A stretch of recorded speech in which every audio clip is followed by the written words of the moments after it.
Good evening. I guess. Well, it wouldn't be Paranormal Brew without craziness. Like this is how it's been for me from the beginning. So, Outstanding. this is kind of like my comfort zone.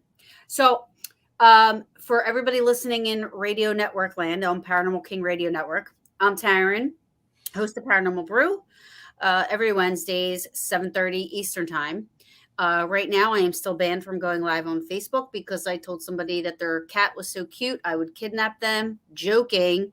And the Facebook robot, I guess, took that as I can't go live for 60 days. So I think next week I'll be able to go live on Facebook, but not sure. Anyways, I had a guest lined up, Robert Rigi. He's a forensic psychiatrist and a medium. However, he had a last minute family emergency. So I don't want anybody to get my guests here confused. This is my fellow BB3 TV. He hosts a show on BB3 TV on Facebook.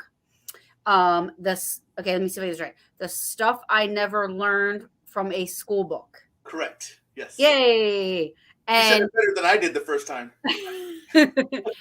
so his show's interesting. I've been wanting. His name's Tom Springer, and I've been wanting to have him on a planned show to discuss his show and everything because I love the concept of his show and I love it. But since I had a cancellation and Tom was available, I said, why don't you just come on? We'll do like a little impromptu whatever, and then we'll just schedule something out so he can come on and we'll talk about it. So I'm gonna shut up and then I want you to take over. Kind of guess, I guess maybe how you got into this. Are you paranormal? About your show, all that stuff. I want to Okay. know. I'm interested. Okay. Well, first I'll start off with a little about the show. Hi, everyone. My name's Tom Springer. And yes, Taryn said the name of my show much better than I did. Taryn, I'm glad you told me about the fact that you're still banned from Facebook because I was going to ask you to be a guest. But I guess I need to wait until you're allowed to come back.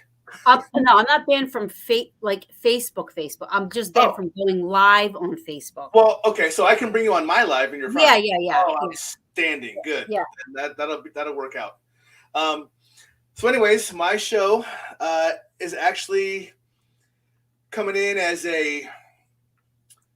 for people who are learning about their psychic abilities, think they may have some form of abilities at all, want to ask questions about them, even if you don't have them, but you're just curious. The show is really designed about people who are trying to figure this stuff out, just like I am, and I'll explain that here in a second. Gives them a community to talk amongst each other to see if they have the same likenesses, the same abilities, the same worries and concerns. If they're doing it right, if they're not doing it right, guess what? There's no right way to do this or wrong way to do it. It's how you go about doing it yourself. But a little background is I was asked to be part of a paranormal investigation team. They're called Dimensional Encounters Paranormal. There's my plug for them. Dimensional, you said? Dimensional Encounters Paranormal. Yep. Gotcha. We're on Facebook as well as YouTube. We have videos out on both, as well as Twitch. That's a new one to us. But I was asked beginning of 2021 to come on and be part of that investigation group, really because two of my closest friends, basically family, asked me to be a part of the team so we could hang out and just investigate together. Because we've been over to a local place that's right by us. I'm located right by Omaha, Nebraska, so I'm right on the border of Iowa. And we would go to a local place and check it out every once in a while. Well, these two individuals ended up being part of a team, asked me to become part of a team. We started going out. Well, the first couple of times we went out, I started getting real weird feelers, and almost like I was feeling someone talking to me, and I was seeing things, and I've never had that experience before. So I just started talking about it. So wait, can I just ask? You ask all the questions you want, lady. Well, only because I hate to interrupt. No, you interrupt all you want. But I'll forget because I have ADD. So prior to being asked to be part of this group, were you into the paranormal at all? Were you curious? Did you have you had experiences? Were you okay? So when I was when I was in the military, I'm prior military. Still work for the Thank you for your military. service. I Thank you for your appreciate that. service. Thank you. I still work for the government in a military capacity, but I'm not military anymore. But when I was military, I was outside the line a lot. If anyone doesn't know what that means I was in a line of danger a lot, doing a lot of groundwork, and I would get senses that something wasn't right. So I would tell our group, hey, kind of hunker down, because we were a small group of people, and I would tell them, hey, hunker down for a little bit. Let's stay here for a second. I just got this weird feeling something about to happen, and then like a patrol would come walking by or something else. So it's almost like I can sense they were approaching or something else without actually hearing them. It just kind of popped up, and that was in the 90s. Yeah, I'm old, about to be 50. But that was You in the don't look 90s. 50. Thank you. You know, I never would have. I thought you were younger than that. Oh no, I'll be 50 in February. Wow. Yeah, but that was kind of my first sense of it. But I really never chalked it up to anything like that. It was just kind of, I just knew it was going to happen. But like I said, the two friends I was with, we went out and investigated the place just because they were starting to get into it, and they just asked us to come along. So we would come along, and I kind of got little feelers or sensors or anything else, but I just thought it was just because stories I heard or whatever else, and I never chalked it up to actually me having any kind of psychic ability or anything else. I just figured this is normal when people go on investigations. Their senses get heightened, but they're really not doing anything. And so that was kind of my interest came about from being started with these couple of people. But fast forward to this year when we all started doing it together, and we went to a couple of places for full investigations, and I would start explaining things, and we have a couple of mediums on our team, and they were like, wait, what did you just say? And I'd say it again. I'd see a guy, and this is what he looks like, and he's standing here and he's doing this, and they're like, that's what we see. So they were like, oh, well, maybe you're onto something, Tom. Maybe you actually have something you just never discovered yet. And an interesting story behind that is I have another medium friend of mine from Canada, and after I started discovering these, I talked to her. And my dad passed away when I was 3. I was very young. But she said that he has known all along that I've had these abilities, but he's been holding my abilities back until I was ready to start receiving them. Mm-hmm. And apparently this is the time when I was supposed to start receiving them, because he's allowing them to come through now. Interesting. Right. And I don't know what the significance is of me being an old graybeard, but for some reason, you know, I love that beard. I always bring that beard up. Right. This must be the source of my magical power. That's what it is. It is. But then the first one I picked up on was I was able to start hearing and seeing people without really hearing and seeing them. I don't know what it is. I don't know how I see them or hear them, but I can describe them to a T. But when I describe them to other people, it normally turns into, the only way I can describe them is they look like someone I've seen in a TV or a movie show, to give the best description. Yeah. And but you know what though? But that's normal. You know, I mean, I remember I one day I tried to take a mediumship class. I did it once. And I actually I read 2 people that I never met. right. And what I learned in that class was that sometimes we will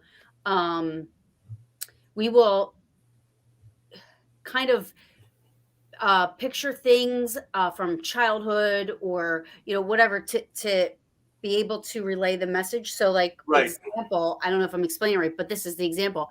When I was reading the first person, I could picture my grandmother Right. in this. So I was like, so right away, I'm like, I see an Italian woman, you know, who was always dressed properly, a church woman, you know, like I was explaining her, Right. and this person could relate. Yes. Right. Yeah, I know that's exactly what I do. Yep. Yeah. Yep, that's exactly how I do it. We realized shortly thereafter that I was also very much of a protector. It seems like I have the and we think that ties to my background for military, and a couple of folks have told me that I have lived numerous past lives, and that's kind of what I did in my past lives, is I was always a protector of some sort. So I'm a protector of our group. um, I have an ability. A lot of people carry crystals or stones around, and use them for whatever energies they give them, the intent, and everything else. I have a little different way that works for me. I don't carry the stones for me. I carry them for others. It's almost Mhm. like I can charge them and give them the intent for what they need it for before they need it, and then I can hand it off. And I can give you a perfect example. One of my friends at work, she's an outstanding person. She's an empath, but a very strong living empath, to where she feels the pain and the suffering and everything else. Well, she also goes and sits with people who are terminal and about to pass. That's one of her roles she takes on, and it drains her immensely. Mhm. And she already has medical issues on her own, so Mhm. it's doubly beating her up. But I will. Uh, I don't know what it was, but one day I decided to grab a bracelet I hardly ever wear, and I went ahead and um, charged it through my hands in the morning. I went ahead and went to work, and that day, she said, "Hey, I have to go sit with somebody, and it's going to be a rough one, and I'm already exhausted." So I took the bracelet off and I gave it another intent, and I handed it to her, and she goes, "What is this?" And I go, "It's my bracelet." She goes, "My arm is tingling." She goes, "My whole arm is tingling." She goes, "What are you doing?" I go, "Just wear it for the night. Tell me how it works tomorrow." So she wore it. She came back in the morning. She goes, "What did you do to me?" I go, "What do you mean? What did I do to you?" She goes, "That was the most calm, peaceful night I have ever had in doing this, but I am not drained at all. I did the purpose I was supposed to be there for. I took care of the lady. I helped her relax. I fluffed her pillow when she needed it. I talked to her when she was awake. Um, she goes, "But normally when I'm done, when they pass on, I'm exhausted." And she goes, "I could have ran a marathon." She goes, "I didn't lose any energy at all, but I still did everything I was supposed to." And I said, "Well, that was what the bracelet was intended to do. I gave it the intent to you to help you through this without exhausting you." And she's like, That's awesome "Yeah." She's like, "That was because amazing." you didn't even plant the seed. Right. You know what I mean? Like you didn't. I don't. Yeah. So she had no idea what it was for. It's not like in her head because I mean that could be a placebo effect, right? Right. Like Right. and you wouldn't have known if what your intent was really working or Was was gonna. legitimate. Correct. Yes. And like I said, I didn't say it out loud. I just took it off. And when she said it was, she said when she put it on, it was already tingling her wrist and up her arm. She was like, I haven't felt this before. And I go, just do me a favor and wear it. And she did, and she loved it. She says it was both a blessing and a curse because she didn't know how to react without having her normal feelings. Right. She thought it was wrong for her not to have to take on someone's pain. And I said, "No, that's actually very acceptable. As an empath, you can be there for someone without taking on their pain. And Mhm. that's what you should be focusing on is helping them without draining yourself first." Mhm. So she was very much appreciative of that. But that was something that we've learned I can do. For our team, I take healing stones and I will charge them. And when my mediums read, when they go under to read or whatever else, they come out and they're exhausted. And I hand them a healing stone, and it just it just basically gives them energy. Like, "Oh my goodness, I'm ready to go. Let's go again." And the weirdest part out of all of that is it seems like my hugs seem to give you what you need. Um, and I will give the perfect demonstration of what happened to my wife. I know she won't care. Um, she had a student in her class that she was absolutely just a very good student. So she was very fond of the student, and he died in a car accident Oh, after not after, like, it didn't happen immediately, but he had a head injury and he lasted for about a week or two, and it turned out the head injury is what killed him. He had parts in his body that were failing him, so he ended up passing on. And she just started to cry, and it was basically an uncontrollable cry. And I've never had to hug my wife to give her something, but other people have sensed it. And I just grabbed her and I started hugging her. And when I hug somebody, I can feel it. It's almost like I feel an energy, and I can feel them start to relax. I can feel their shoulders drop. I can kind of feel them go to a calm state. And I'll still continue to hold them for a couple of minutes, and then I'll let them go, and they seem fine. And mhm. I felt her do that. And about 10 minutes later, we're sitting down, and she goes, "What did you do to me?" And I go, "What do you mean? What did I do to you? I hugged you. I knew what, I'm just trying to help you." And she goes, "I can't be sad right now." She goes, "I don't know what it is, but I can't cry, and I'm not sad." And Hmm. I said, "Well, great." I said, "Then I did what I was supposed to do."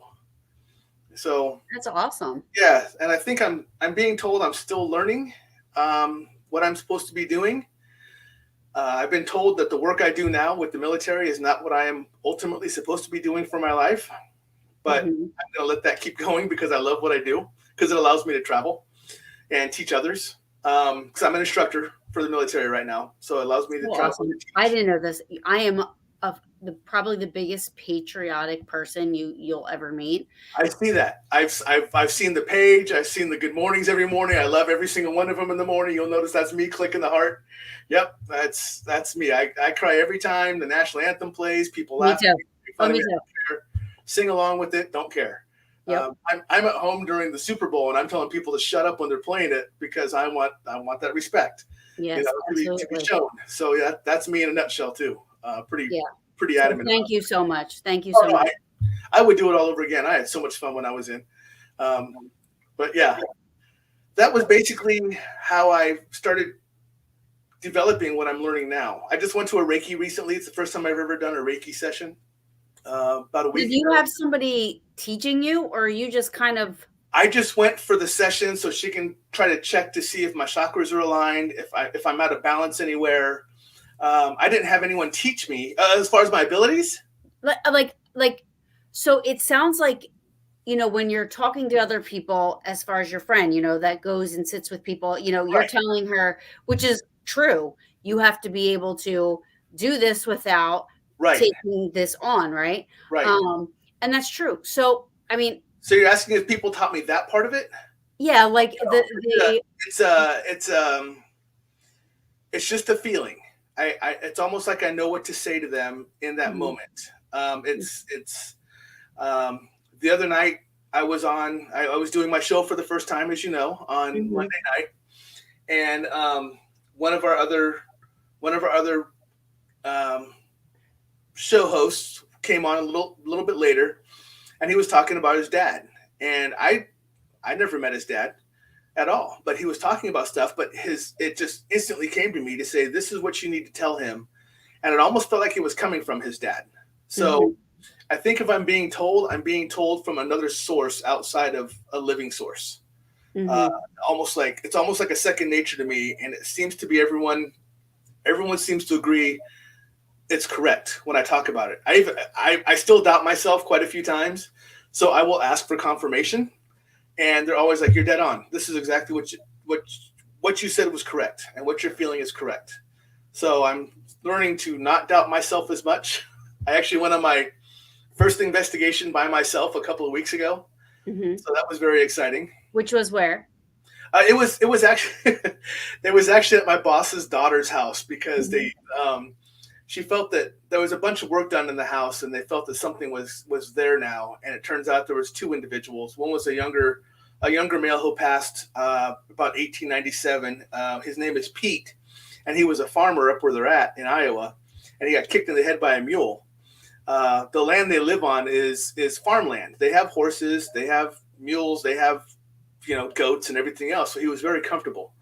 Um, but it was I went in and I read it, but there was also something in the basement I went and read, and it was a what's up guys? It was a earth elemental, and but the weird part was when my boss was telling me about it. I've never been to his house or to their house or met his daughters.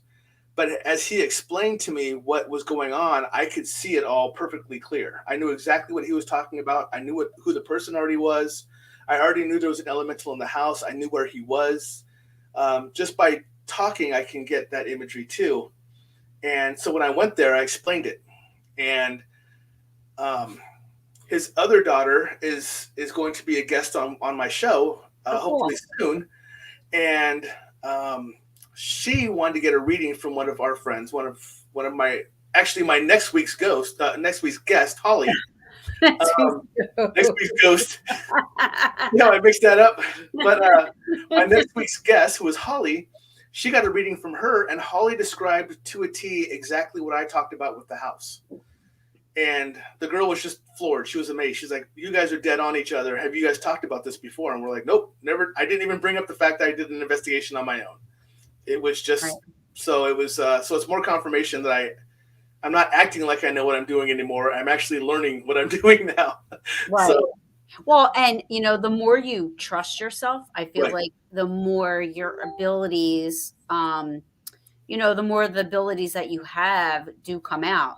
You right, know, I I everybody tells me, all of my friends that are sensitive and stuff tell me, you have abilities, blah blah blah, but you just don't let them come out. If I go into a location and I pick something up, I'll say it. right. And I mean, I it's only when I feel I'm sure about it, Right. So I will say it. And so, how it's like they tell you, 80% of the time you're right, 20% of the time you might be wrong. I feel like I hold in that 80, like I hold in a lot, but unless I'm 100% sure, I'm not going to say anything. Example, we went to, it's called Gabriel Davies Tavern in Glendora, New Jersey. Very old. I've been there many a times, public helping out with public events, investigating, all kinds of stuff. And the last time I was there, I went in, I laid on the floor, and I just kind of closed my eyes and listened. And I listened to the house. I listened Right. to the noises. I listened to what was and all of a sudden I saw this woman in my head, and she had crazy whacked out hair, this white outfit on.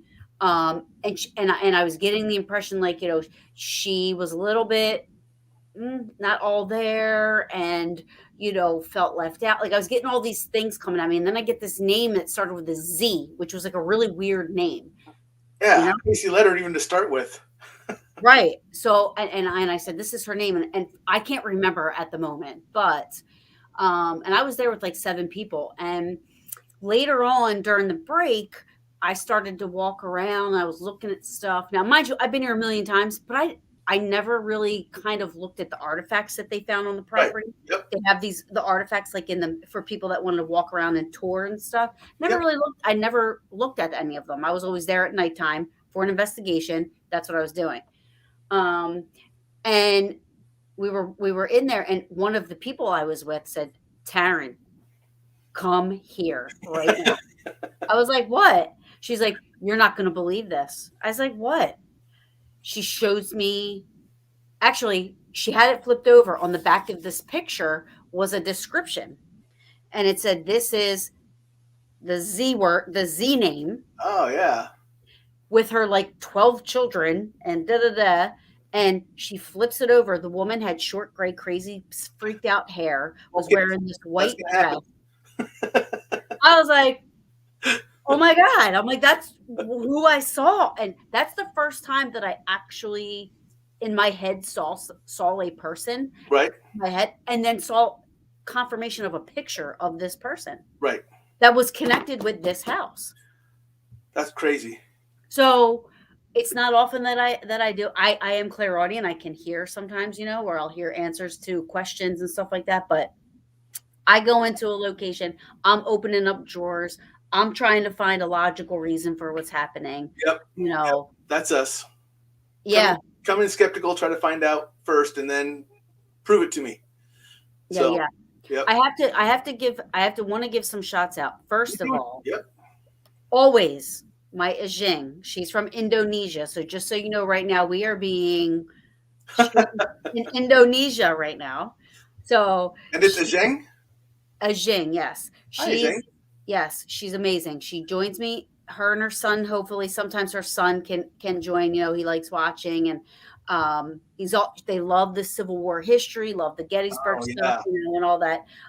And right now it's probably about 2 o'clock in the morning there, but she's a trooper. She comes on to watch the show. She loves the show, and I love her for it. And so I just had to give her a shout out. Oh yeah. Um, and now we both go live on BB3 TV. We're a part of that. So I just want to give a shout out. Real Talk with Dom. Wait, who is He this guy? I don't think I've ever met him before. yeah. So he does a show on BB3 TV.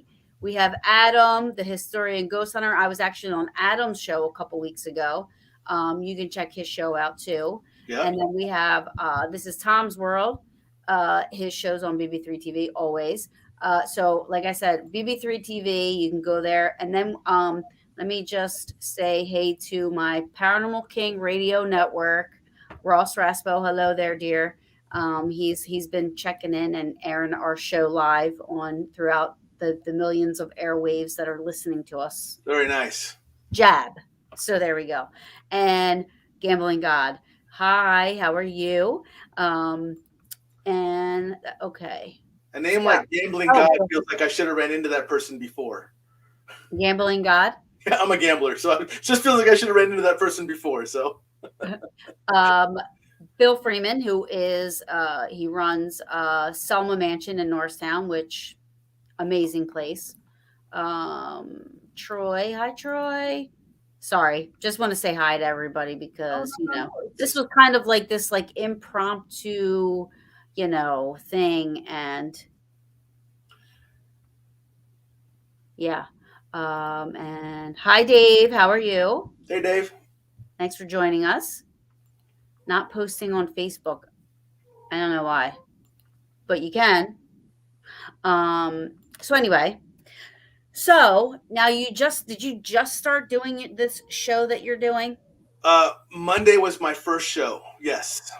Okay. So now you are so all right, what do you teach in the military as opposed to like so are you teaching people to use their abilities No, or not for the military. no. I mean Oh, because you said you have the show and it almost is like so I'm not. That's a really good question. So I told you my friend at work who I helped because she's an empath. right. Both of her daughters seem to have abilities, and they're picking up on them now. I know them both, but I haven't seen them since they were both really little. But one of them, I actually started pulling crystals, and I'm like, you need to give these to your daughter because I get the feeling she needs these because she's high anxiety, she's pretty high strung. And I'm like, she needs these, and I think this is going to help her through her day at school and everything else, and just in general. Tell her to carry these in a little pouch in her pocket and give them an intent. I gave her the whole rundown of what should be done for cleansing and charging and intent and everything else. And so I'm kind of sharing information that way. But as far as teaching right now, I'm not really teaching. I'm just trying to help create that platform or that community where all of us can come in and learn from each other as much as we can. I'm having people come on my show who have been doing this for a while, so they're already their psychic abilities, their talents, their skills are already built. We never stop building our skills, but theirs are already built to a point. And if anyone has questions that are questioning what they have, maybe they can talk to these people that are already established as well. So that's why I'm going to have a handful of guests. My next guest, Holly, is that person. She's been doing this for, I don't want to say because that might give away her age, but she's been doing it for a long time. And she is awesome. Prior cop. Now she works with mentally challenged children in school. And she's also, she doesn't like any labels. So we'll just say that she's very gifted. Yeah. And she was one of the originals that started helping point me in the right direction, but we ran into a couple of snags because some of my stuff does not match up with her abilities to help. So we've been trying to point me to different directions, and I'm still running into not being able to find a certain person that I'm looking for to help me with a certain path I'm looking for. Okay. If that makes any sense. I've been told that I have an unbelievably high vibration. An oh my goodness high vibration. And a lot of people know how to work with regular vibrations, normal vibrations, but apparently mine is way up there. And people don't know how to give me assistance, guidance, or help. They're telling me I basically need to go to someone like along the lines of a shaman who deals with high vibrations and stuff like that. So, so that's been my. So what would be your goal from that? To basically understand if I'm using my high vibration capabilities to the best of my ability, or am I just limited right now because I'm only using what I know? Is there another door, another window, another path that I can open up to either learn new skills that I should probably have that I just don't know I have yet, or Mhm. to enhance what I'm already doing, which may in turn open up other avenues as well, and other ways to help people. Like I said, I know that I have a healing capability, a protecting capability, and almost the way that both of them have said it is I have an ability to see short term into the future, Mhm. and that made a lot of sense to me. And I'm just wanting to learn how to enhance those or grow those or um, see if there's anything else because I get the feeling that there's no way we should that I have in any way, shape, or form should have hit a plateau yet. Right. Oh, so So you feel like you've hit a plateau, like you feel like I you've feel you like initially it was just flooding in. It was almost like drinking water from a fire hose. Is what I always tell people. right? Now it's almost like drinking water from an actual hose, and that's cool, and that's probably how I'm supposed to be doing it. But I really enjoy drinking from a fire hose. Uh, so Yeah. I so mean, you like helping people. right, and the more I can learn, the more it allows me to push out to others. Yeah. And so I'm just trying to see what maybe if I'm missing something ultimately. I dig your energy though, Thank you you. know. And that's not me, that's not the beard. Or the second or the third or the fourth. But like I love that your show is so your show is basically you're bringing people on that want to talk about what they are, you know, Experiencing. experiencing and Yeah. yeah. If there, someone can ask me, "Hey, you know what? I'm starting to see these weird things out of the corner of my eye, and I'm picking up on something, and I don't know what it is." And I'm like, "Well, maybe you're picking up on a shadow person that you've never seen before, or, Mhm. hey, I feel like I feel like all of a sudden I can the girl I helped, my boss's daughter. She's like, I sense that they are up. She can sense where they were, but she's never had that before. So it's something new that I feel she's developing. Thanks, Dom. But I think it's something new that she's developing that she needs to figure out how to use. And so maybe putting her on my show or having her just read through even some of the comments, like it's going on over here, Yes. um, would maybe give her an avenue that she can point to and go, oh, well, this person's having the same thing, and maybe we can get together and figure out what maybe it's a good way to talk to each other to see this is what I'm feeling when I feel it. What are you sensing? And See, it's that's just a place for awesome. them to grow. It's just I want it to be. I mean, we talk about BB3 TV being a family and a community, and within BB3 TV, I want that to become a community for others who are looking for that kind of assistance and help amongst each other. Though I want them to be able to rely on each other Yeah. and not have to just go in blindly. Oh yeah. Yeah, yeah, yeah. Um, what's that say? Where chick boss you speak, be a guest soon. Uh, not sure I understand that. I love you, Ross, Paranormal King, but yeah, I don't know what that.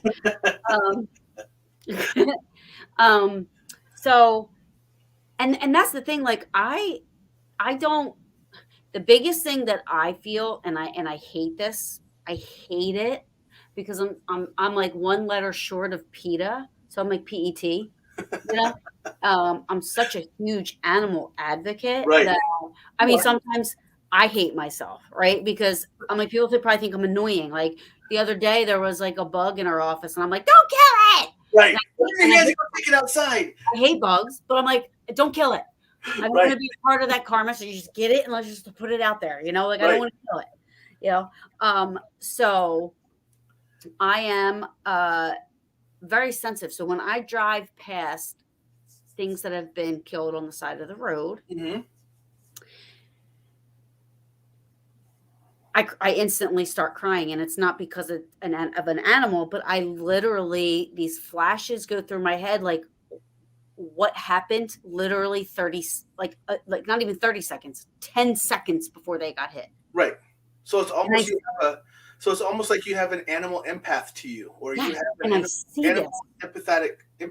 empathetic part to you that you're drawn to that, and that's you feel that pain and that sorrow right before it happens, and And I that hate is that. very much. I mean, that's very much what you. I mean, I'm in my head. I'm hearing yes, yes, yes. So right now we're doing this, and I'm just letting you know. I got people talking to me right now going, yes, that's exactly what Taryn does, and that's exactly what she's feeling. So when she sees it on the side of the road, it's not the fact that you're feeling it yourself. You are experiencing it for that animal and almost feeling Mm, that animal's pain as it was happening. And so it puts you into that state. You're an animal empath. yeah.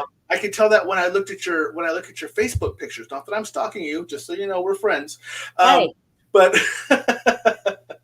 I welcome stalkers. I always put a meme up every once in a while. I'm like, hey, for all my stalkers, can somebody drop off a bottle of wine? No, I'm right, kidding. I'm but kidding. from looking at your pictures, I can tell. Like I see the cats and the dogs and everything else, Mhm.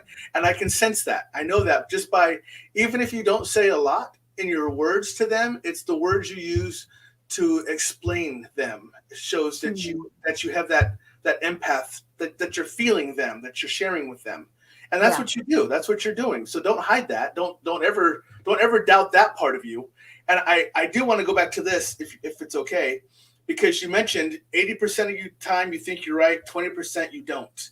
And you always question that part if it's right.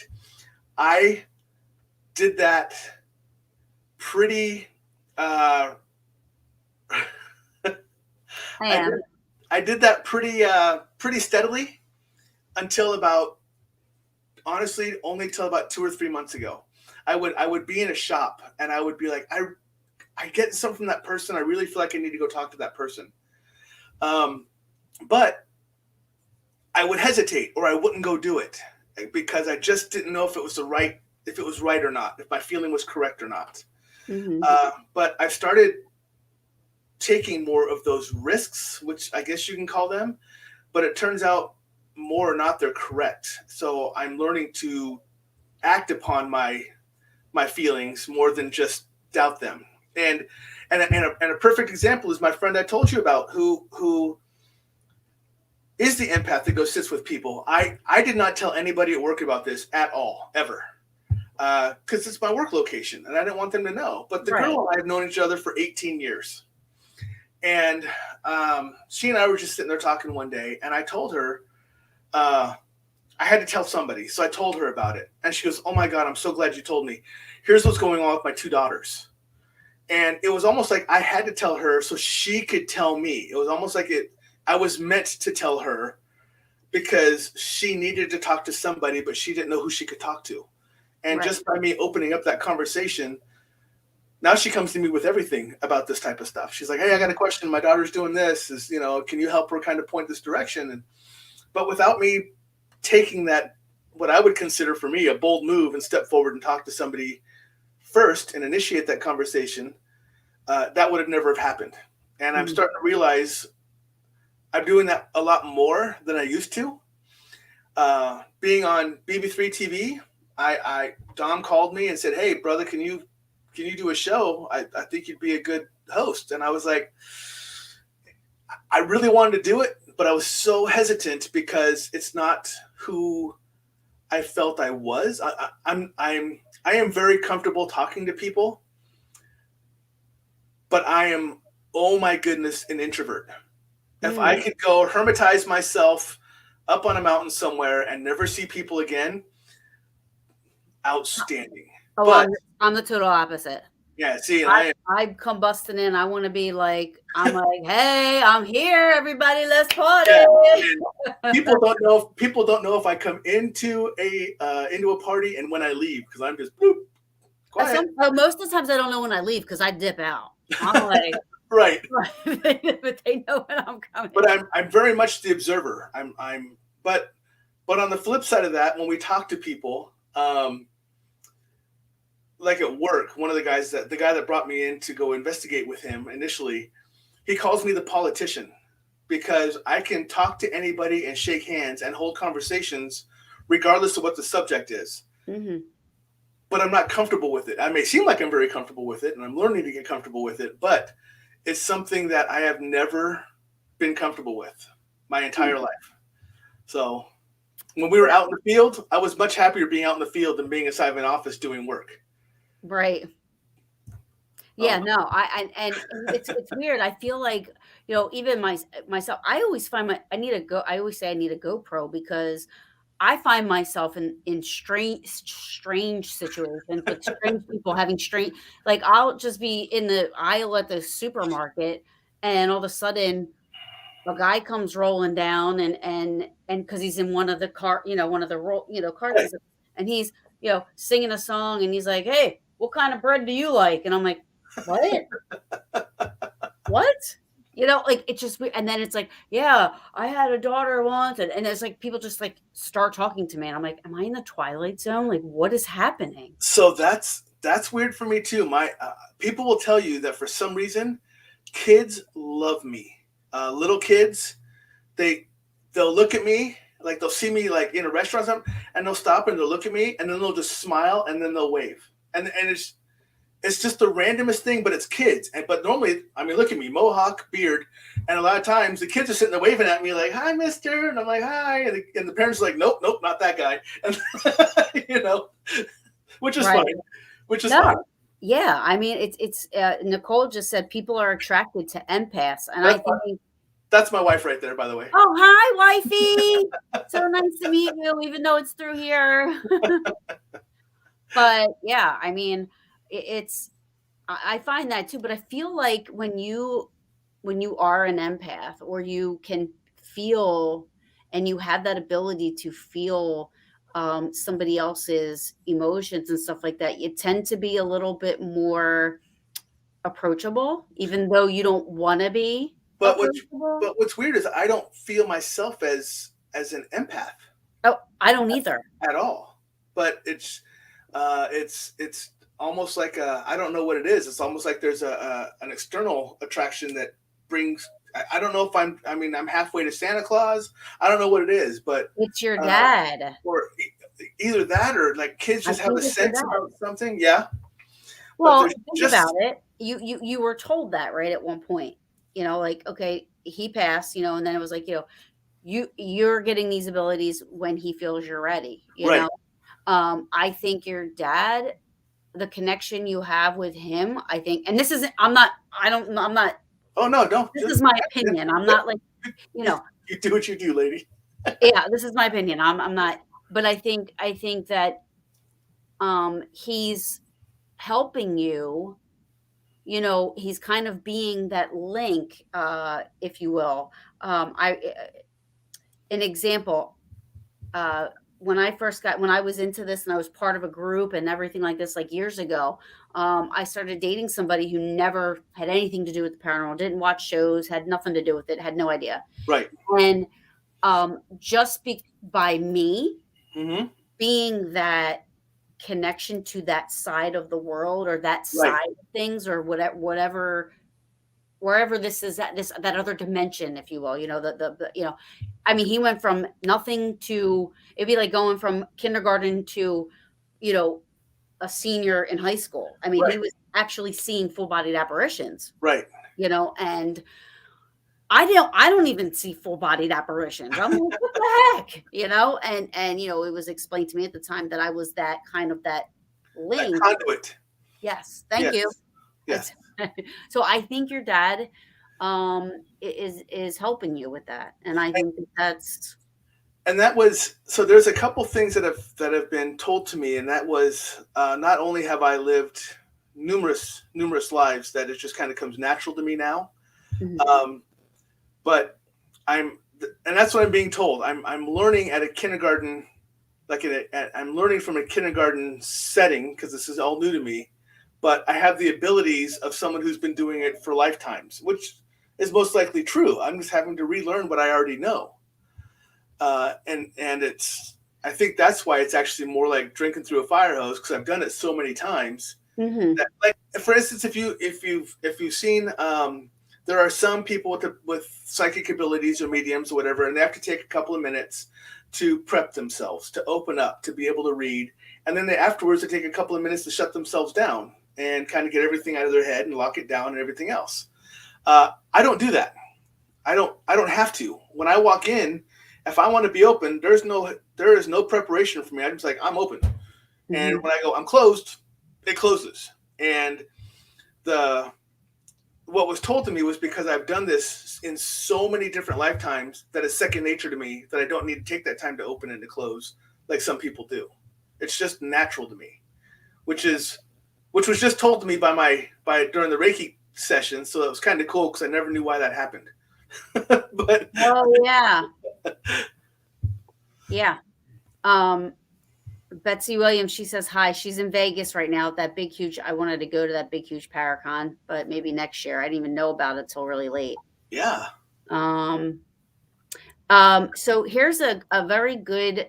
I love Darren. Darren will pop on my shows, and he has the best questions for my guests all the time. So I love Darren. Welcome, and he's awesome. Everybody's talking. So he has a couple questions for you. okay. Tell Betsy I said hi. Um, and the first one was, what's the one place you haven't investigated yet that you would like to? So this is kind of twofold. I am one is my fault. I mean, just 100% my fault, which is I want to visit the Villisca axe murder house, but guess what? That's like right down the road from me. I just haven't gone yet. So that's me. That's all on me. I know. I understand the face. I get it. I'd look at myself like that too if I had a mirror in front of me. So thank you for doing that for me. But the other one is I would really like to go visit really any of the haunted places that are over in Ireland. Yeah. I would like to just take a week-long trip over there and just check out a couple of different places. Now, the other thing is I have a third. I did not know about this because I wasn't 100% sure about it until I met you. The Gettysburg one. I did not know that you guys had a Gettysburg investigation out there. We're supposed to go out to Gettysburg for my work as a leadership training session for a couple of days, hopefully in the near future. But I did not know about I did not know about the Gettysburg stuff. Mm-hmm. So I would need to go out there to try to schedule something for that too. But really, the Villisca is my fault. But the other two are I just haven't. I will go to Gettysburg is like I could walk around those woods and that area with my eyes closed. Like and again, Gettysburg is not just because of the paranormal. Right. I loved Gettysburg before I got into the paranormal. Right. And I've always loved, I've never been, but I've always loved the concept of what it stands for and what happened there and the history of it. I am a huge history person. So it's always one of my bucket list places to go. I just have not been. And that's, yeah, I do. And It's literally you can feel the heartbeat of the nation in that town. and as we talked about, being the patriot that we are, Right. That is one of the places I feel I need to go. You do need to go. So that would really tie. That would be one of the places like the Arizona out in Pearl Harbor that made me cry. So it's going to be that place that does that to me. So I would love to go see, and I love stuff like that. Yeah. Because I love our military. You know what I Right. mean? I have so much respect for our military. I have so much respect for our first responders, police officers, like Yes, all definitely. those people that, put their lives on the line, Right. for little old me that's like, and to me, there's no greater.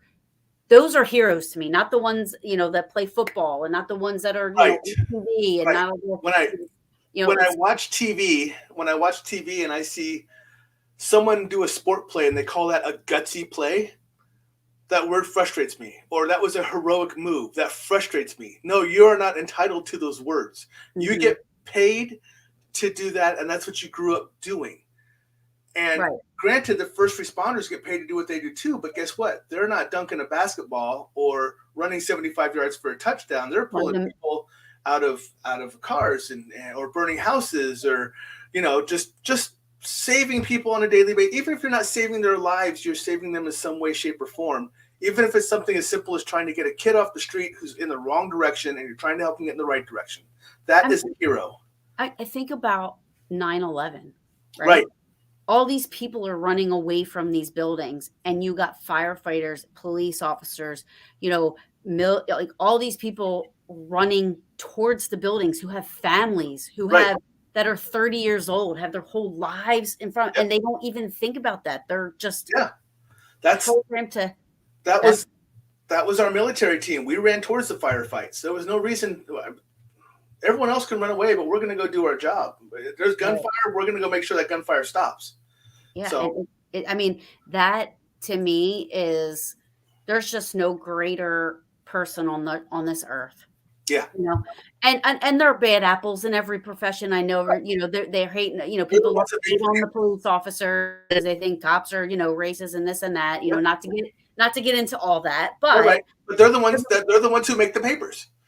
So yeah, and right, but 98% of yes, police and military and all that, they're amazing people, you know, and right. there's just no, Outstanding people, yes, yeah, yes, um, and the thing is, they do it when they're off of work. It's not just a front right, they put on at work. It's their life. It's their lively. It's their lifestyle. That's how they do it day in, day out, on work, off work, anytime they're awake. This is what they're doing.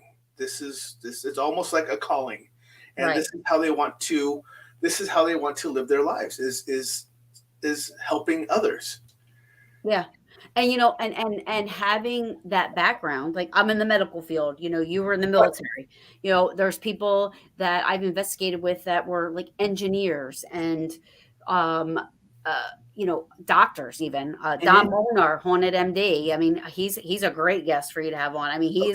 he's a physician. He works in an ER. I mean, but he is an he's a paranormal investigator and he's had experiences, but people like that to me, you know, with what educationally wise and their backgrounds and stuff like that, you know, they're such a good I don't know what word I'm looking for, but they're a good asset to this to the paranormal Right. world. Yes. Yes. Um and where do you go first? So and I tend to respect opinions and this is going to sound so bad because I do I mean it's not that it's the only people but I feel like I tend to you know like when I've never seen a UFO but when you watch the shows where you have the you know let's just say um you know the Blue Angels, let's just use Right. that as an example, Right. and they're a black box or they're audio and they're like I see something weird out my window, you know, what is this, like what is going on? I Right. tend to believe that they're seeing something that they've never been trained to see, like what is it? I tend to believe that a little bit more than some guy saying, oh yeah, I saw some like weird light fly through, Right. you know. Right. I mean, It's yes, I completely agree. It's almost like you don't question their reputation, right, right, because that's why would they say it otherwise? right, You know, because they're scientifically they have their so much brain, more, yeah, but they have so much more to lose by doing that than rather just ignoring it and just saying I there's nothing here to see. You know, I yeah, mean, when they talk about it publicly or it gets recorded or something else, and the tower hears them talking to whatever else and it's being recorded, they're not just making it up. yeah, It's right. yeah. And I say that all the time. I mean, I just, you know, I think I love and I welcome and I'm open to like all that stuff. You know, I Right. just, I am too.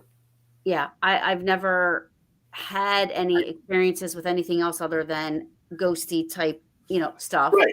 But it's that I hard to know of. be convinced that and to be narcissistic enough to think that we're the only beings in the entire universe. Yeah, which I So, don't believe. I think that I know there's other stuff out there. right.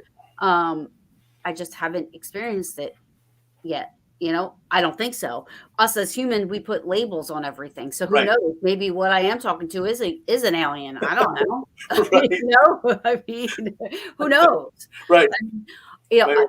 And that's the thing too, like with me, like um I don't ever I'm really bad at protection. Like, I really am bad at protection. Because I mean, I have Saint Michael this big tattooed on my back. I mean, so I'm like, oh, he's I got my saw back. that. I got my front, and my dad, I have his, he passed away, but I have his bullet in his handcuff key around my neck. That's kind of like my crystals, if you Right. will.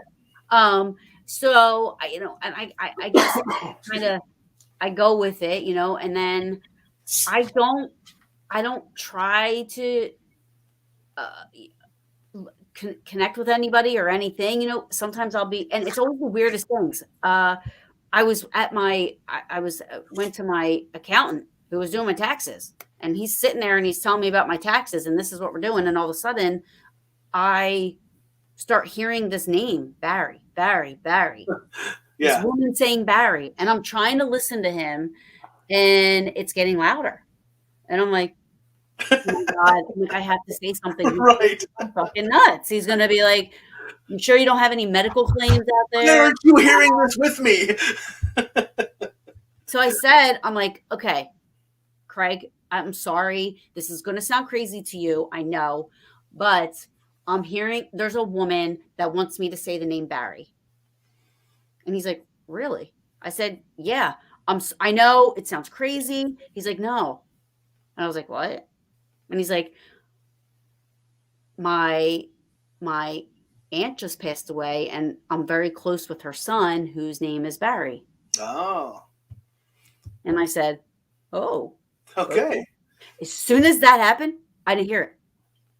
It stopped. Message done. Yep. And I said, "Okay, well, she wants to say hi and she's good. Just can you let Barry know, please?" Yeah. Right, what were you saying about my taxes? Because Right. Right. it happens at the most weirdest times, like Well, not even yes. I was over at my friend's house, and I have two tells when I'm starting to pick up on stuff mostly. My head will cock to the side, and my hand, I'll start doing this with my hand.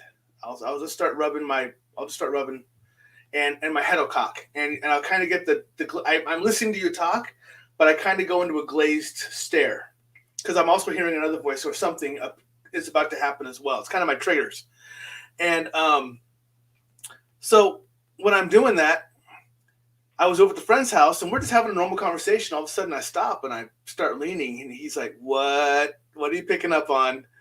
And I go, "Who's this lady?" And I start describing her. And I go, "Who is this?" And I go, "She just kissed you on the cheek." And he's like, "Wait, what?" He goes, "Describe her." So I described her. He brought back his picture of his grandma. He's like, "That's my grandma." I go, "Oh, she just passing through to say hi, and she just wanted to let you know aw. she's okay."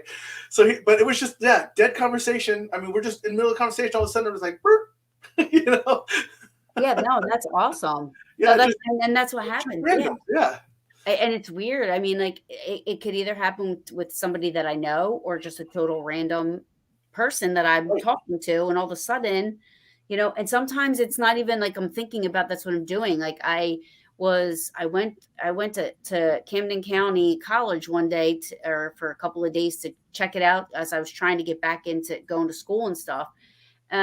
One of the people that was walking us around showing us the campus and stuff, was talking about a really old building. So I said, "Is it haunted?"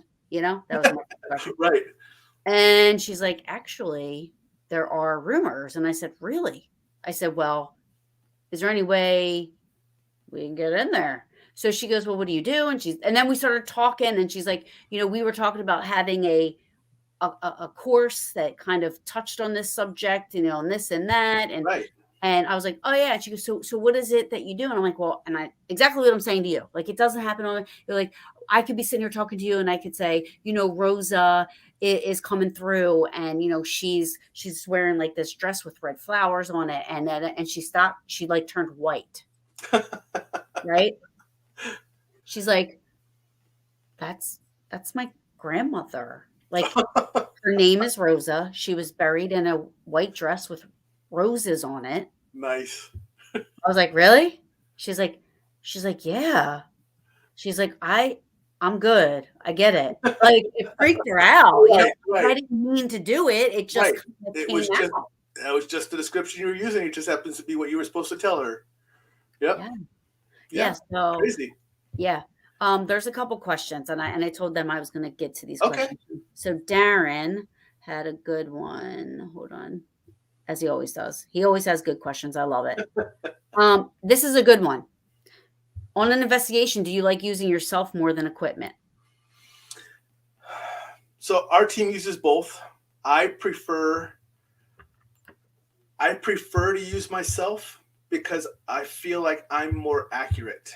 Uh, I sometimes I think I'm even faster than the equipment is on picking up. I know my buddy is. He's much more faster on picking up on stuff than equipment is because he gets the chills. He can when he walks into a room if there's something there, he instantly gets the goosebump chicken skin, and he'll tell you I'm there's someone here, and then we can walk around with the equipment and we'll pick something up, like we'll get a temperature change or something else. But when we walk into the room, we'll pick it up. We have to go to that specific location in that room to get the equipment to work. And I like to use myself more than the equipment because if I have a fallacy, then it's my own fallacy. But equipment can have fallacy for any reason. Uh, you Right. know, batteries can run Absolutely. out. We can be by something that's electrical or a water source that's making it go off or anything else. If it's me being wrong, then normally something in my head will tell me, nope, that's not it. Go try Yeah. again. But Yeah. if I'm getting readings wrong off of equipment, I have no clue if that's correct or not. Yeah. Yeah. Yeah. I use my recorders. Mm-hmm. Um, because I love EVPs. I love, catching, it validates for myself when I hear something and then it's also caught on the recorder. You know what I Right. mean? I'm like, okay, I Yep. know I heard it. Good. Yeah. Um, We use recorders all the time. We use the live feedback recorders, so you can actually plug it in and put the headphones on. And mhm, while it's recording, you'll also be able to pick it up on it, so you can hear it at the same time which is as it's recording.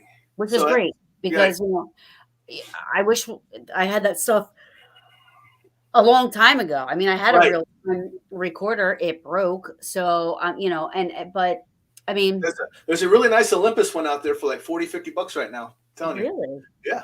you have From to send Target. me. From Target. Really? I'll send you the Yeah, link. yeah, yeah, yeah. I'm gonna go Yeah. get that. I can't have enough recorders. That I'll be Yeah. honest. Like I probably have about 15 recorders. I don't use them. Whoa, highlight. That Your was day weird. just got brighter.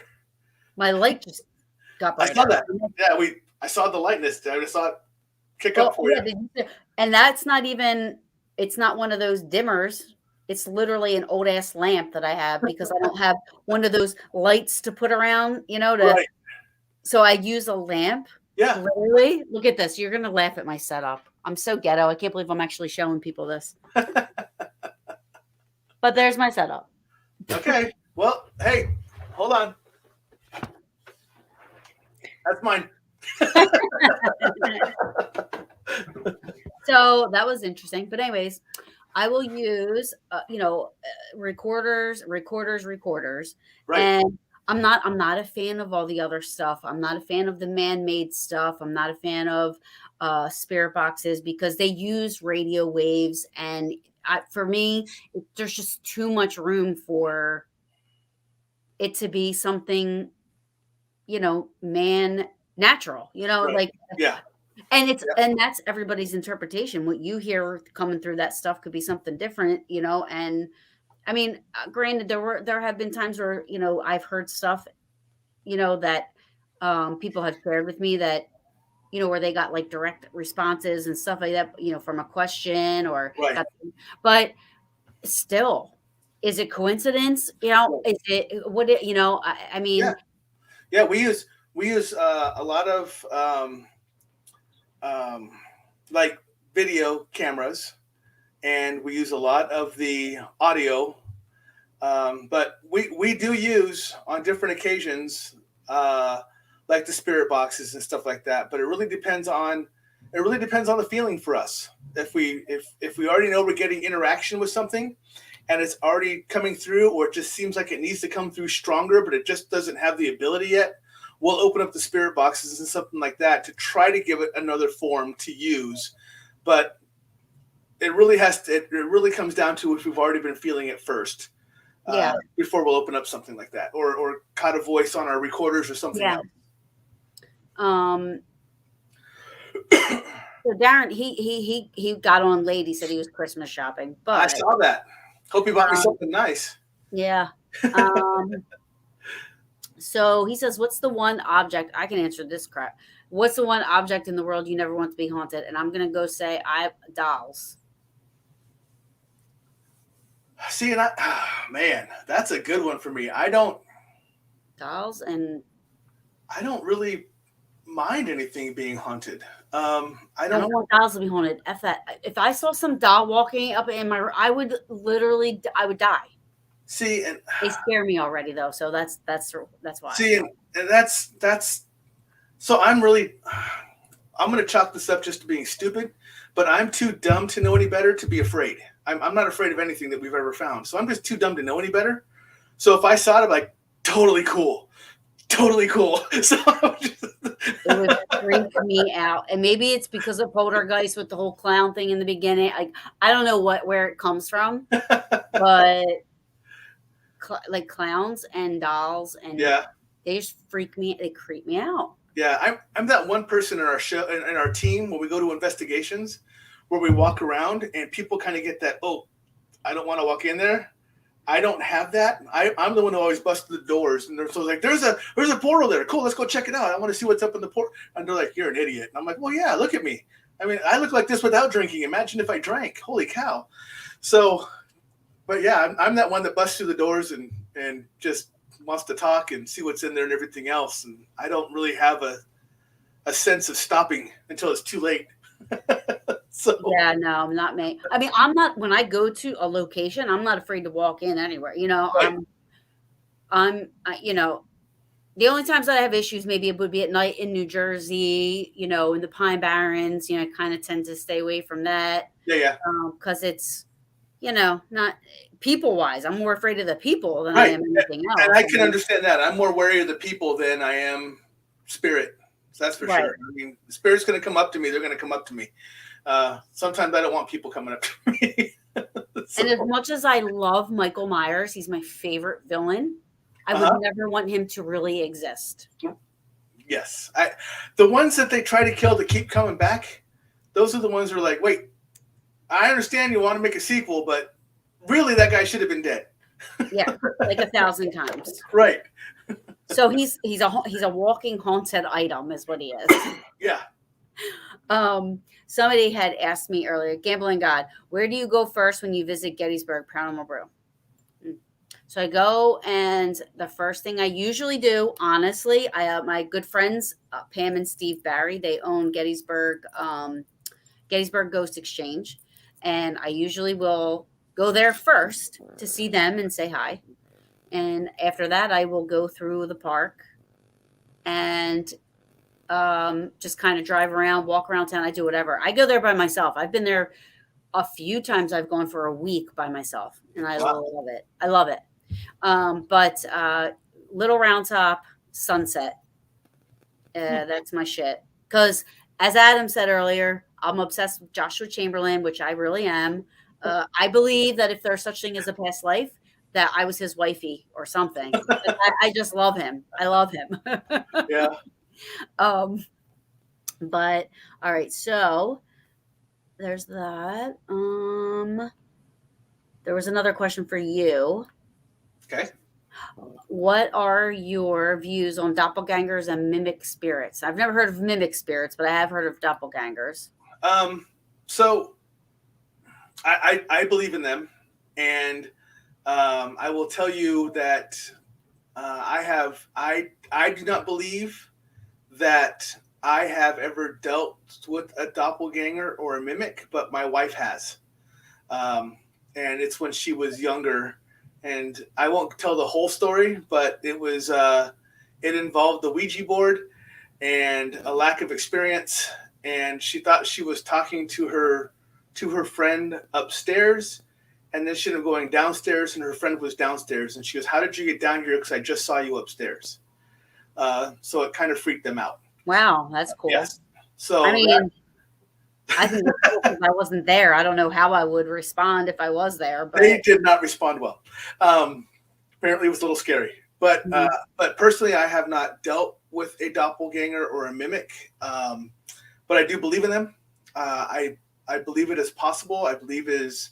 Well, I should take that back. We have dealt with mimics um, in the audio sense, not in the visual sense.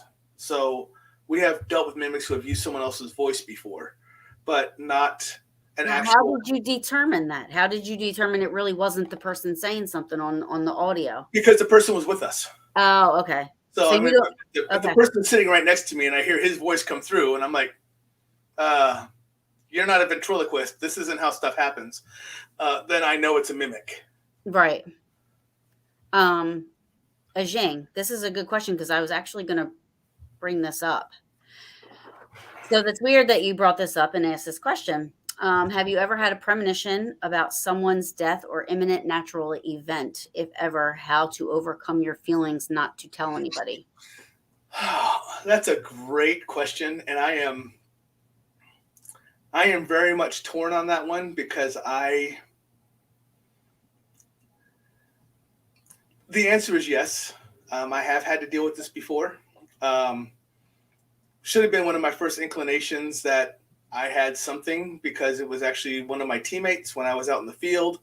But I just had a sense of dread about what was going to happen. I just knew at some point one of us was going to go down, and we got ambushed. And the unfortunate one, who I thought it was the one who ended up going down. I did not say anything because I did not want. I did not at that point. I was of the thought process: if I say it, it's going to happen. Mhm. Better left unsaid than say it. You And don't want to jinx yourself. right, exactly. I get it. Now would I would really have. It would really depend on the circumstance. Yeah, like, would you say, "Oh, I think this is going to happen, so we need to go somewhere." Like, how would you prevent it from happening? Well, if that tied to something as simple as my team. Like I said, I would tell us hunker down because we're about to get walked up on. Right. That would be an imminent event that I would say that I would tell us about because I didn't want to get ambushed or walked over at a certain point. But if it was something more dramatic or more a larger event, I really think it comes down to the circumstance, and I don't know what it would be until I'm put into the circumstance. But I get the feeling that my senses would take over to tell me whether I should be notifying someone or not, or multiple people or not. I think it would come internally from my gut, my head, and my heart. So I think that's my gauge. Me, I would have to say this has happened to me twice, Really, and they were natural events, really. big natural events, but it came in a dream. I have very vivid, action-packed, like crazy ass dreams. I Like do one too. time I Yep. actually dreamed I was that girl that was on that 70s show. Um the dark-haired one. What the hell's her name? Jackie, Mila Kunis. I looked in the mirror and I was me, but I was seeing her. It was Okay. weird. But anyway. So I had this dream one night and I was in a glass house in the middle of the ocean. It was dark. I could see the moonlight and there were about, I don't know, 13, 14 people there with me. People from my past. I was holding a baby that I didn't know who the baby was. Um, my best friend at the time was there. One of my ex boyfriends was there, and I remember saying to them, we need to seek shelter. We need to get out of here. We can't leave, so we have to do something to protect ourselves. There's a huge wave coming." Huge wave coming. There's going to be this big, huge wave coming, and we're going to get caught in it. And we need to try to figure out a way to survive this because it's going to take us all out. Like Right. blah blah. 3 days later, that big tsunami thing happened in The Fukushima tsunami the one that where that took out Japan and the nuclear reactors and everything else. like just took and killed like thousands of like all I kept saying in my dream, and I kept saying it over and over again, was there's a big wave coming. This Right. huge wave is coming. We need to make sure so I remember it struck me so oddly. I went in the next morning and because I worked with my aunt at the time, and I said, I had this really crazy dream last night, and I told her about it. Yeah. So then when the thing happened, she came out, she was like, "Did you ever have any dreams about me?" And I'm like, "No." She's like, "That was insane." And we both couldn't believe it. We were like, "Oh Yeah. my God." Like, Yeah. and then another time. Well, let me ask you a question of that. I mean, if that was something, even if you wanted to say, how would you get that word out to the people? I mean, Hi, it's Channel 6. I had a dream there's a big right. event coming. It would be like, "Okay, have a Yeah, good day. great. Merry Christmas." Like, Yeah. whatever. Go get more meds. But yeah, and you don't even like you don't think about it. Yeah. It's just like you thought you had one of those crazy dreams, right? Right. Yeah. I had a dream, and mine's all dream. Like it's not me sitting here, it's all been dreams. I've had a dream where I had a visit dream with my father, only one. And then um, I had a dream that I was. This is going to sound so crazy, and honestly, this is probably the first time. This is the first time I'm ever talking about it because I feel Ooh, first. like, yes, yes.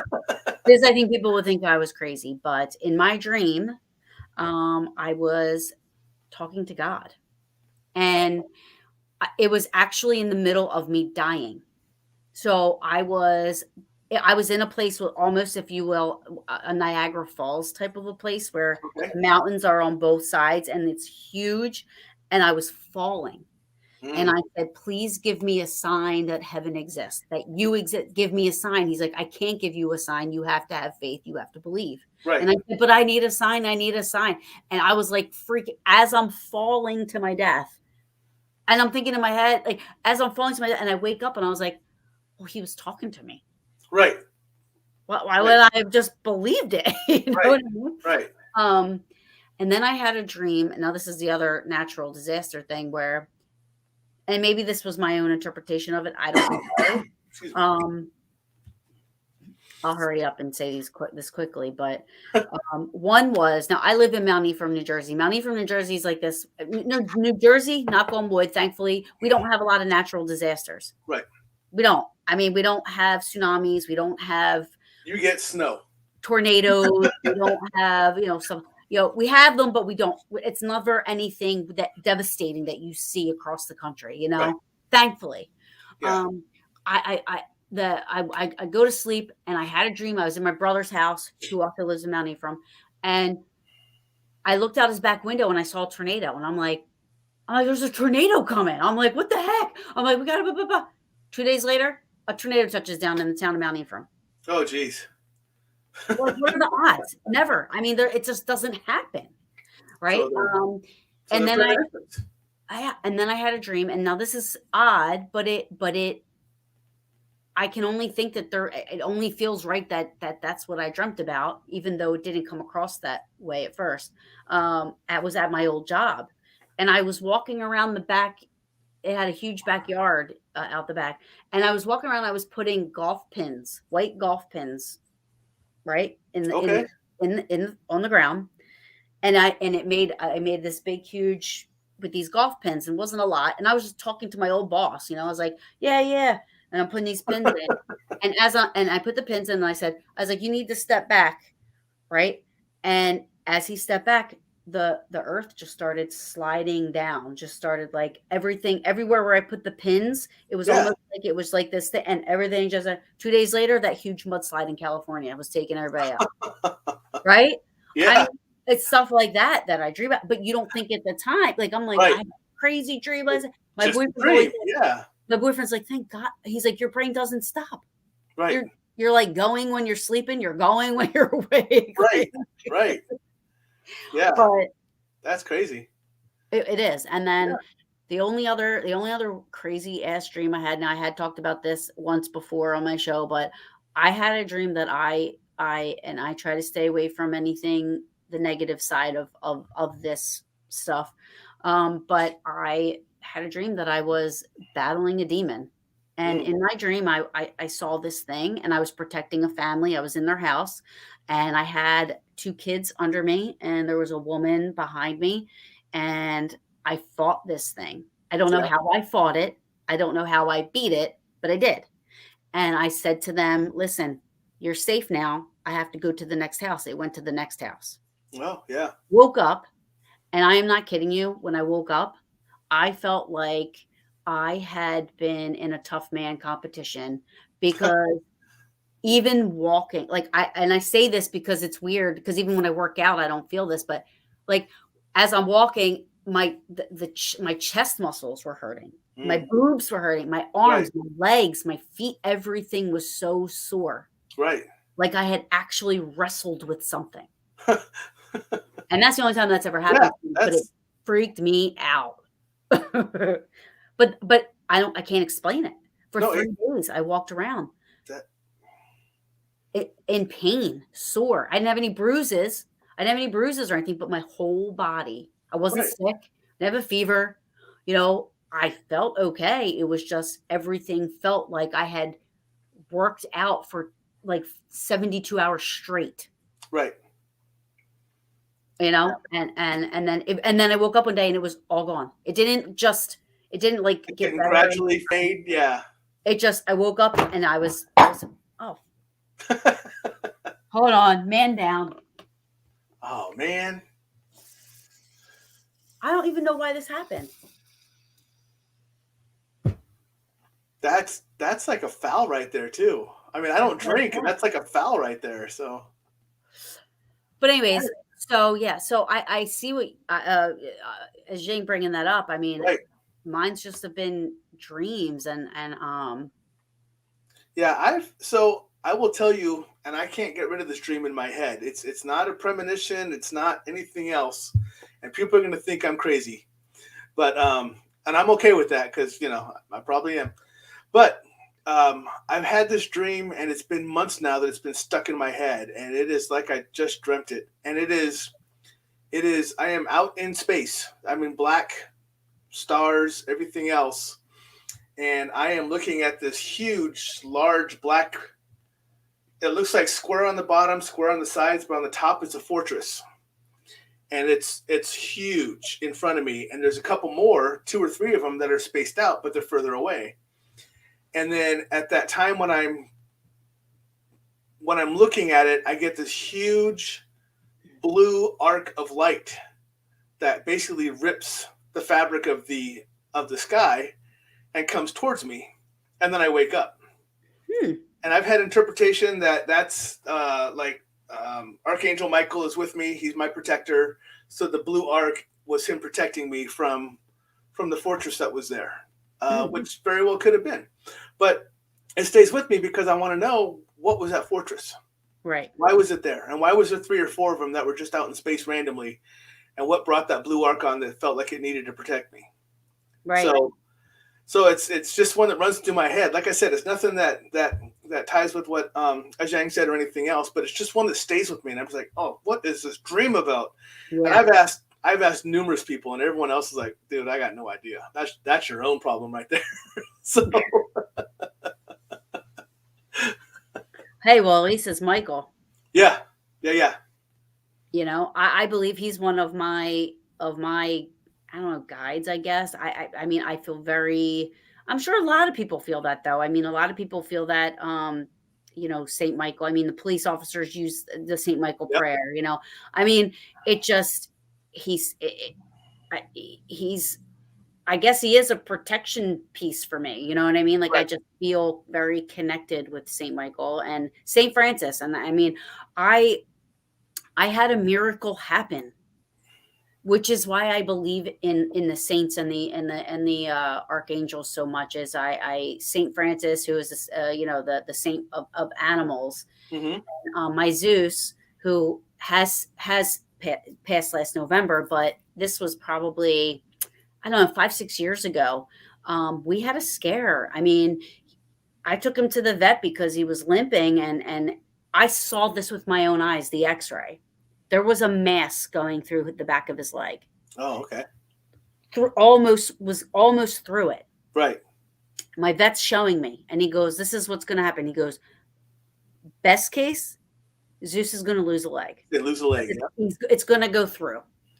He's like, "Worst case, this is an aggressive cancer that we can't, And it just spreads throughout. and Yeah. we have to make decisions if we need to, whatever. But You're going to have a three-legged cat. He's preparing me for this, right? He's like, they're very resilient. He'll be fine. He'll be able to survive. He'll be just as bright. He'll be like his old self, you know? Right. And I'm like, okay, okay. You know, so we had to wait. We sent tests out. We sent the x-rays out to specialists and stuff. And we had a long 2-week waiting, you know, to find out what kind of cancer it was, Right. what route we were going to go.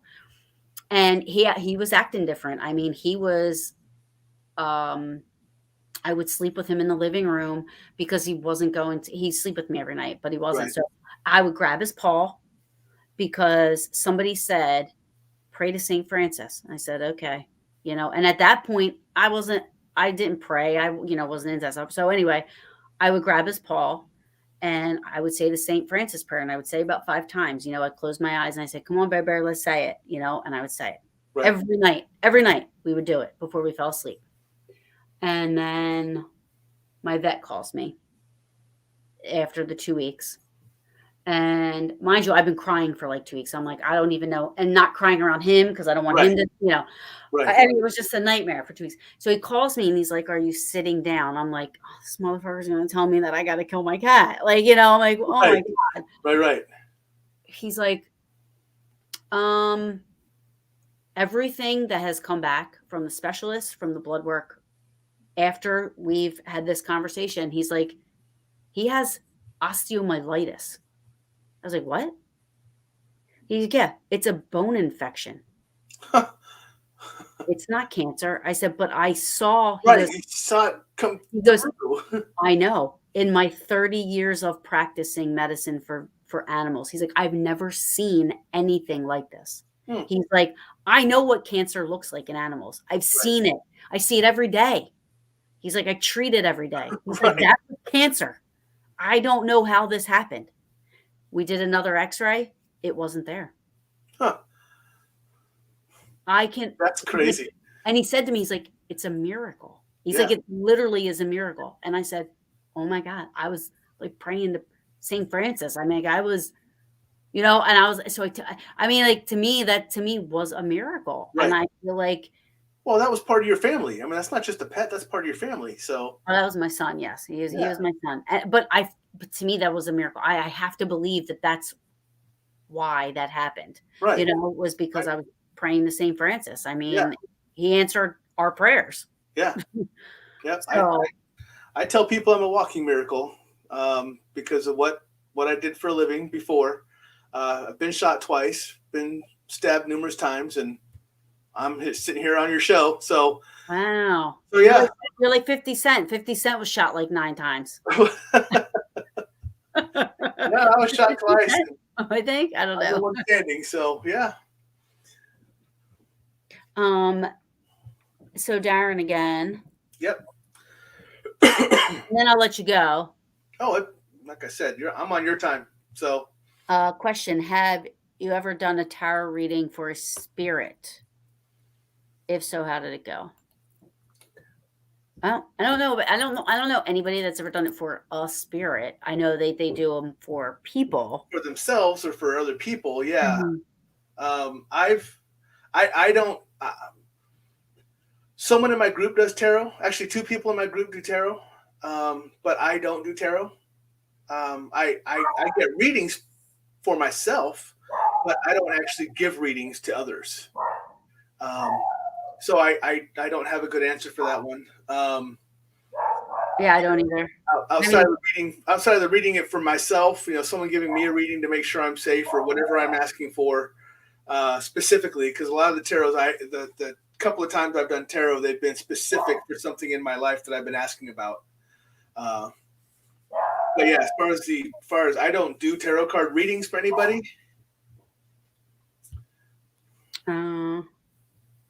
I've been dealt with a doppelganger during a Facebook Live at Sally's house when they left the camera on while they were out for supper, and I hear one of their voices in the kitchen at the house. Oh yeah. I've heard that where I've heard, I'd be here by myself, but I've heard voices that sounded like my boyfriend's voice, or like I have heard that, like audio, and that's a mimic. Yeah. That's a mimic. So you've dealt with mimics. So yeah. I Yep. mean, I think, and then also with that though, I mean, there's a reason that some people have a gift, and I don't know if they would consider it a gift or not, but there are some people that have discernment, where Right. because there are spirits that, want to, cause havoc, Right. and they come across as this sweet little innocent thing that you want to talk to, Right. and they Yep. really aren't. And then there's people that can say, no, no, no, that's not Yeah. what you think it is, And we have, I think we have a couple people. So we've been on a couple investigations with my entire team to where we've had something come across us that was trying to portray itself as a demon or as something very vicious and very evil. But we did not respond back in anger. We respond back with love and understanding, which seems to drive them nuts. Um, but a lot of times we're realizing that if they're starting off very angry or very evil, it's because that's how they were treated in life. So that's the only thing they know. So when we come back at them with love and understanding, then, and if we stay at it enough, we've seen or we've heard or both, that spirit has flipped and actually became the, okay, I'm really not this person. This is how I was raised. This is how I've grown up, and I don't understand what you're doing to me, but I feel like I can trust you now, so I want to reveal my true self to you. Mhm. And we've done that a couple of times on some investigations. I would say I am the aggressive one in our group, and I'm doing my best not to be as aggressive, but that's just how I'm built. Mhm. But but our team is very much tries to be a loving, understanding team that only wants to get the truth of what's going on, so we can share that message, so we can share their message out Mhm. and share the truth. And we can't get that by belittling or being angry or being forceful. We need to have them understand what we're really about, and that we're just trying to do something good for them. Right. And that's awesome. And that's why I do my show, because I want people to hear that what you see on TV isn't what you're supposed to do. And No, it's not every show. it's not Um, always that active. It's not always that dangerous. It's which is why I love ghost hunters. I mean, I will watch ghost hunters because they are, to me, the truest to what we really do. I right, mean, I watched the Halloween special, and any other show, if they picked up an EVP that said "Get out," they'd be like, "It says get out." Oh my right, god! What the, and then they tell the people that are there at the location or the house, like, "It said get out. You guys, it wants to kill you. You gotta do this," right, and scare the shit out of people. Whereas Jason's like, that could be anything. It could be, right, this was like the females quarter. So, and we're men walking through. So they probably right. say, you need to get out of We here, need to get out of or here. Yep. yeah, it could have been anything like that. And he says, we didn't pick up anything that was negative. It just, Right, we're not hearing, maybe we're not hearing the whole story. Maybe we're not hearing the whole sentence. It could right, be, get out right, the pack of cards. Let's play right. cards, Well, but we're going to get out. so a perfect example for that is we went to an investigation, and we go before we went to this investigation, we heard that there was a girl there who was mad. She was crazy and she was angry, and she always throws her arms up, and she just seems like she's always just like almost crazy. And we ended up going to that location, and I was walking down a hallway, and one of my mediums asked me, she goes, "Where are you?" Holly, who's going to be on my show. She's like, "Where are you?" I'm at this location. She goes, "Keep walking." So I kept walking, and she was now turned this direction. I went down there, and it turned out the person who seemed like a mad, crazy girl was deaf. She was using her hands to try to sign, Oh, and okay. she couldn't speak. So apparently, I reminded her of one of the orderlies who treated her very nice and would sneak her candy and treated her very gently, as she should have, instead of some of the people that in there treated her very poorly. So Right. she would not let anybody else in the room except for me, and she did not want to see anybody else but me. So after we started discovering that, and able to talk to her through movement, we realized she wanted candy and everything else. We actually brought her candy, and I set it about, and she looked like she was always dirty and just filthy and just everything else. We realized it wasn't dirt. What she had on her face that we saw was chocolate, because she was shoving the chocolate in her mouth That the because orderly was sneaking her. Oh, she wasn't supposed to have it. So we brought her chocolate and just other foods and stuff like that. And she became very happy. oh, And that's her awesome. emotion, and so it flips to where we took this girl who was everyone else that had been there before us has said she's just mad girl that just, chases people around and everything else. And we ended up getting the real story about it. And that's awesome, because it starts where somebody just misinterprets, right? Right. What they're seeing or feeling or hearing, or, you know, and then the story just folds, and which is where I think the Jersey Devil thing comes from. I mean, I Oh, yeah. honestly think that a woman back in the day had a deformed child, and back then they kept those things hidden, or Hidden. they would Yes. literally throw them out, Or I'll just say, or abandon them completely. Yep. Yep. and I think that this woman had a deformed child, and, you know, people around town, people back then were just so mean and rude. Like, so I'm thinking that that's where this legend grew from. A Right. deformed child that the parents kept in a basement, or kept them locked away, Locked away somewhere. Yep. and the rumorville started, and here we are. We have the Jersey Devil. Correct. Yep. Yep. This big old circle of Yeah. wrong. So we've been on for an hour and a half. Yeah. But not that I care. It's my show, whatever. But I want you to plug your show. Okay. And have everybody, watch it. Everybody better watch it, because it's good. I love it. And Thank you. Yeah. So the show is on Monday nights, 7 Central, 8 o'clock Eastern, 5 o'clock Western, if you want to go all the way that far. It is called Stuff I've Never Learned in a Schoolbook, and it is just to help individuals. It's really an open discussion, kind of like what we just did here with Taryn, and this is fantastic. Thank you so much. But well, thank you. The premise behind it is to help people who are learning about their abilities, think they have abilities, and want to find out if they do, or just want to learn about abilities in general, even if you don't have them but you're curious. Show up and talk to us. Show up and become part of the community where we can help each other and get each other through these steps to where you're not feeling like you're a fish out of water, just floundering on the ground. I mean, this is it. Really, I really do seriously want this to become a community to help others. This is something that should be a big blessing to have. Not, this is something that it needs to be something that happens because no one else has it. Thank you so much, Zhang. But it's something that isn't really out there on any other platform that I've seen that needs to happen. And I think it's a form that is due, because we've seen a huge switch, especially the last year or two, of so many people coming to their spiritual side compared to what there's ever been in the past. And so many people now are so curious that it's important for them to do that. It's on BB3 TV. It's on Facebook. It's also on YouTube now, as a matter of fact, because I am now streaming on Facebook and on YouTube under BB3 TV. And I share it on Paranormal Brew and stuff like that. So great. Yeah, I appreciate that. And I love it. And you know what? This is also good for younger people. Right. And I think that's what I think there's going to be a lot of younger people who are I don't want to say it in a negative way, because it's not a negative thing, but who have decided that religion straight up is not the way for them, but there's something spiritual. They're not religious, but they're spiritual, and they're just curious. Well, that's me. I'm not a religious person, but I am a spiritual person. I really am. I'll tell you right now, I grew up Pentecostal Christian. My grandfather was a preacher. But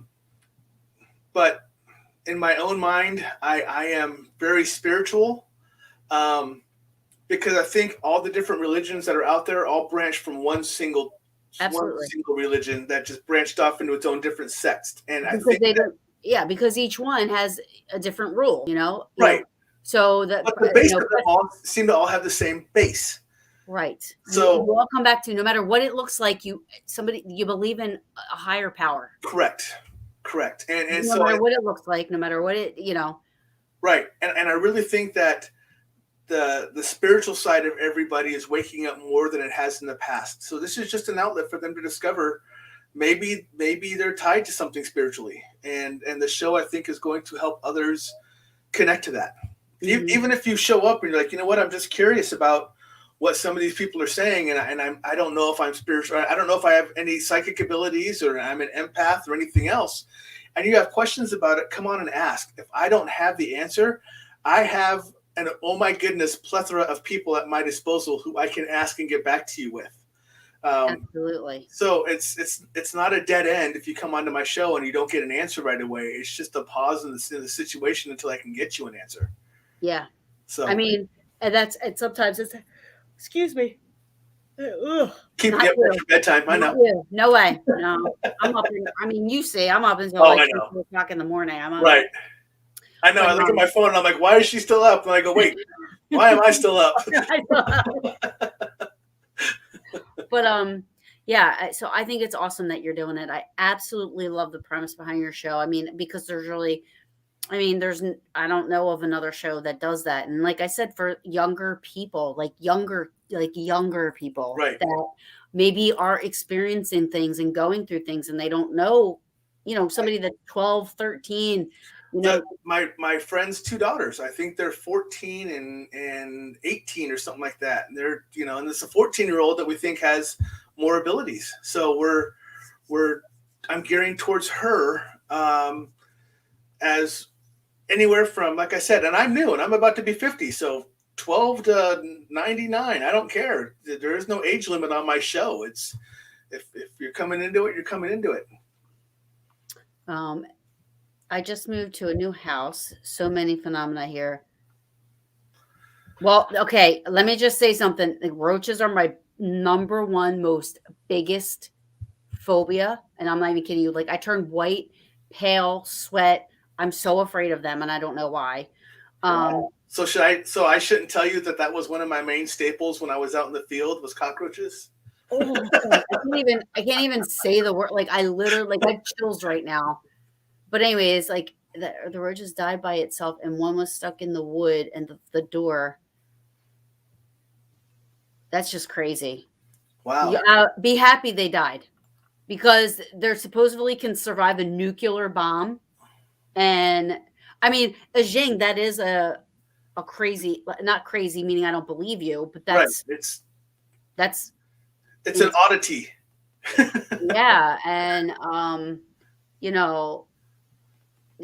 are you you're not afraid of it, right? I mean, it sounds like whatever it is helping you out by getting rid of that. Yeah, I'd be more concerned about the end of that, and the ghost can imitate my voice to call my son. Is it calling your son when it knows that you're supposed to be calling your son and tell him to right? Yeah. Or is it just drawing him in because it just wants to be annoying? So, I mean, if it's not scaring you and you feel it's not hurting you, it's not a threat to you, then it's and you're okay with it, then use it. So Darren said that your show is like kind of like an intuitive retreat.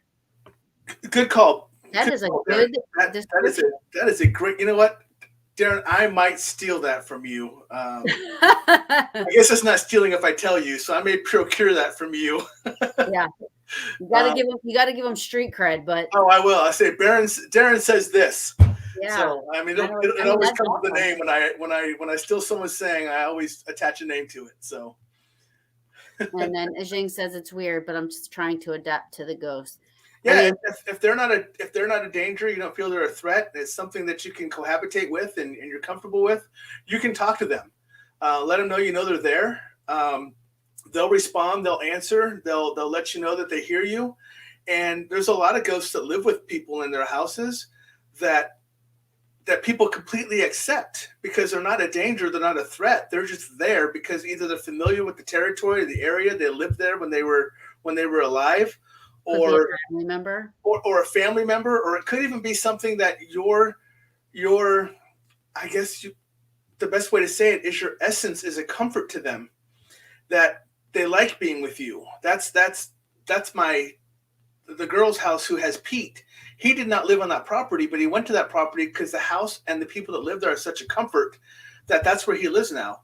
But also know that as you're getting used to your guests, if they start doing stuff that you're uncomfortable with because maybe they're a little forward, you don't be afraid to let them know in a nice way. Hey, maybe you can keep it down after 11 p.m. because I'm trying to sleep. Or, hey, can you do me a favor and not move my keys because I need to be looking for those, or something like that. You can hold a conversation with them; they'll understand, and most of the time they will respond in a positive way. Yeah, they listen. They're a house guest basically. So, or you're sharing a roommate basically. So, and if you're kind enough with that and you understand them and you're okay with that, they'll respond in kind as well.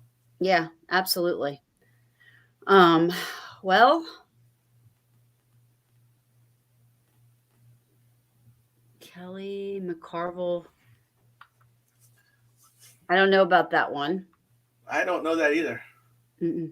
I'd have to look that up. Yeah.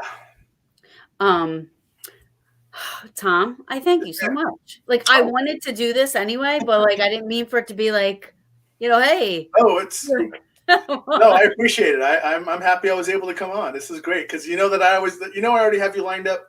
Not an actual date set, but I'm the same way. I want you to come on my show and have a discussion and just sit there and BS with me and talk about Paranormal Brew and talk about everything you do and stuff like that. Absolutely. So you and I are friends all along. So as we started to grow as this family, so it's almost like it's for some reason with you, it almost feels like it's second nature. It's something that we've been attached to for a while, and now we just finally met.